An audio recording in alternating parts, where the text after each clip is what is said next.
What up, Nerdy Squad? It's your boy back with a brand new video, and if you're new here, hit that like and subscribe button. So today I received an email from Ounce Comics, the independent comic book company. Hit me up and asked me would I like to review one of their comics. So they emailed me a comic called Backwards Man, and it's a comic set in the late 1980s of Los Angeles. And it's about two guys who have no connection to each other. One is a sleazy crook, and the other one is a inmate in jail. So let's go ahead and jump straight into it. The story starts off with Bobby, the story starts off with Marty, who wakes up on a bus, and he's late for your interview, and he's 4 stops away. Somehow he wakes up late on this bus. I'm not exactly sure how. It doesn't explain how.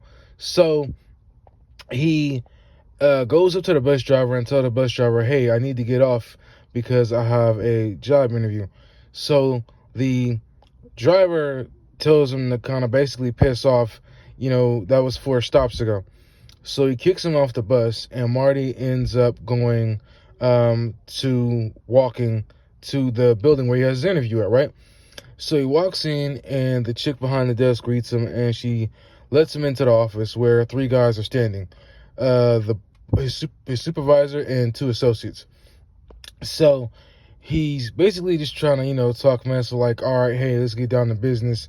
And the guy tells him, no, you're not getting the job. You're fired. We know who you really are. You're some sleazy crook behind the business or something like that, and you're fired. But before they fire him, they tell him that HemoCorp wants his blood for some type of weird reason. And I forgot to mention, at the beginning of the story, there's somebody watching the television, and there's an ad for HemoCorp, some big doctor healing company. And Henry Hemo is the CEO of the company, and he's basically telling the viewer, if you have any issues, seriously medical issues, that we can help you. And there's an ad going on where this guy goes to see a doctor, and the doctor tells him he only has like 2 more months to live.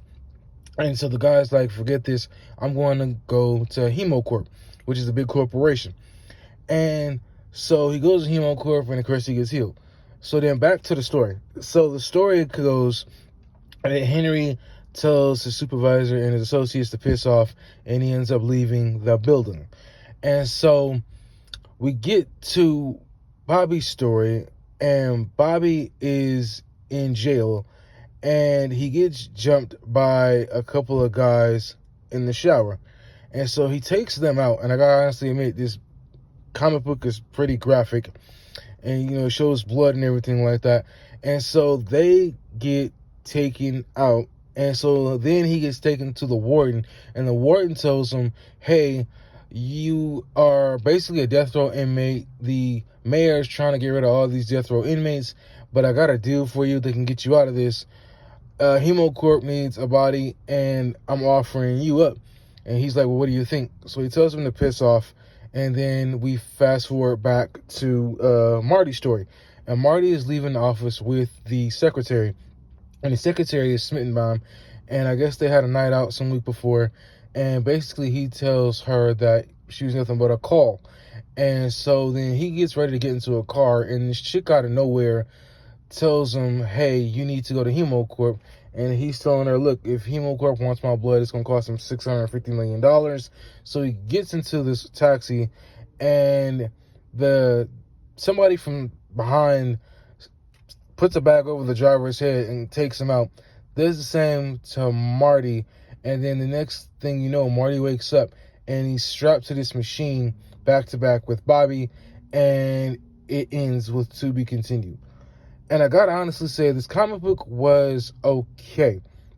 It's 28 pages long. It's only $4.99 on Ounce Comics. I'll have the link in the description box below. And it was really funny because a lot of the stuff that he was saying to his superior and the way his superior was talking to him and some of the other conversations that go on in this book. It's really for mature audiences. This is not a kid's book. This is really for mature audiences. I would say like high school kids and up. It's not something I will let my kids read because it's not for them. And it's pretty graphic with showing lady parts and stuff like that. So it's not a kid's comic. It's really a much mature comic book for older, mature audiences. But I'm going to give this comic book an 8.5 out of 10. Like I said, it is a to-be-continued story. You don't really get to know why Ounce Comics wants their blood or wants them for this experiment. They don't explain why. It just shows you that the CEO, Henry, is sleazy, and he's talking to his one of his scientists, and, he's telling the scientist is telling Henry, yeah, we got the machine and everything all set up. We just need the people to make it go. So there's some back shady deal things going on with HemoCorp. They're not as, a good company as they try to portray themselves to be. They got some shady stuff going on. So again, it ends on a to be continued story. If you're interested, like I said, I will have the link in the description box below. Let me know what you thought of my review in the comments section below, and I will check out my next video. 2,000 subscribers. Peace out. You know what? I almost forgot. This story is nutty. It's crazy. Like I said, it's pretty graphic. I'm going to give this comic a 8.5 out of 10. It doesn't really explain, like I said, how they get fused together or why. But hopefully in the next issue, we'll be able to figure out more. Let me know in the comment section what do you think of my review. See you on my next video. Peace out.